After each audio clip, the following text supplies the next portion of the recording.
Assalamualaikum warahmatullahi wabarakatuh. Perkenalkan, nama saya Hermawati Bauti Putri dengan NIM 240930812001. Saya akan menjelaskan materi tentang kepribadian dan pengembangan diri. Latar belakang. Kepribadian dan pengembangan diri merupakan dua aspek fundamental dalam kehidupan manusia yang saling berkaitan erat. Kepribadian mencerminkan pola pikir, perasaan, dan perilaku seseorang yang relatif konsisten. Sementara pengembangan diri merujuk pada upaya sadar untuk meningkatkan kualitas diri dalam berbagai aspek kehidupan.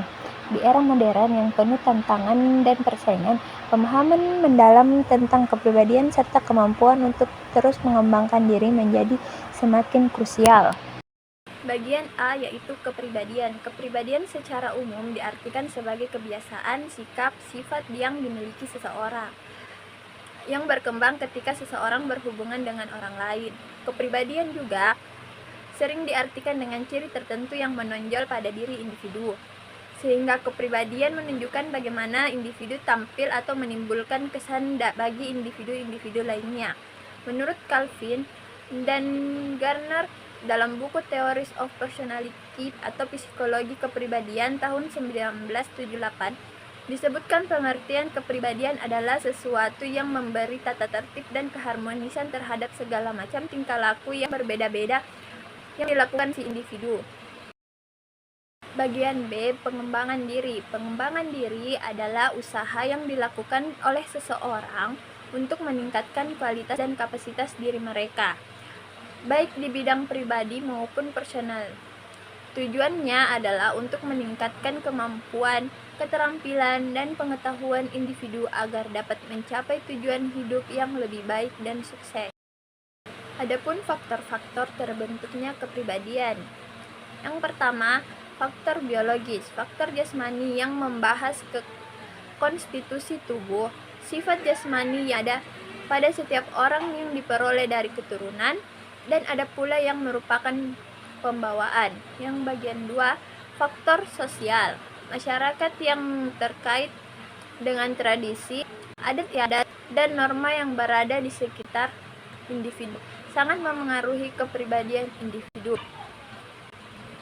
Ketiga, faktor kebudayaan. Beberapa aspek budaya yang sangat mempengaruhi perkembangan kepribadian antara lain yaitu nilai-nilai. Nilai-nilai setiap nilai budaya mempunyai nilai-nilai yang dijunjung tinggi oleh individu yang dalam kebudayaan itu. Yang kedua, pengetahuan dan keterampilan. Pengetahuan dan keterampilan yang dimiliki setiap individu sangat mempengaruhi sifat dan tindakan atau perilakunya. Adat dan tradisi. Adat dan tradisi yang berlaku di setiap masyarakat selain dapat mempengaruhi nilai-nilai yang harus ditaati oleh masing-masing anggota masyarakat, juga sangat menentukan cara dan pola tingkah lakunya. Yang keempat, itu bahasa. Bahasa memiliki hubungan yang erat dengan kepribadian manusia yang menggunakan bahasa tersebut.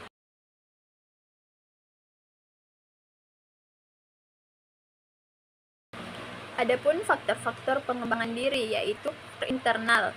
Faktor internal itu bisa disebut kayak motivasi, minat dan bakat, nilai-nilai, emosi, dan konsep diri. Yang kedua itu faktor eksternal. Faktor eksternal itu bisa seperti lingkungan sosial, pendidikan, pengalaman hidup, teknologi, dan budaya. Interaksi antara faktor internal dan eksternal. Faktor internal dan eksternal saling berinteraksi yang memengaruhi satu sama lain. Misalnya seseorang yang memiliki motivasi tinggi itu adalah faktor interaksi internal. Akan lebih mudah memanfaatkan peluang belajar yang ada di dalam lingkungannya, yaitu faktor eksternal. Sebaliknya, lingkungan yang mendukung, yaitu faktor eksternal, dapat memicu motivasi seseorang untuk berkembang, yaitu faktor internal.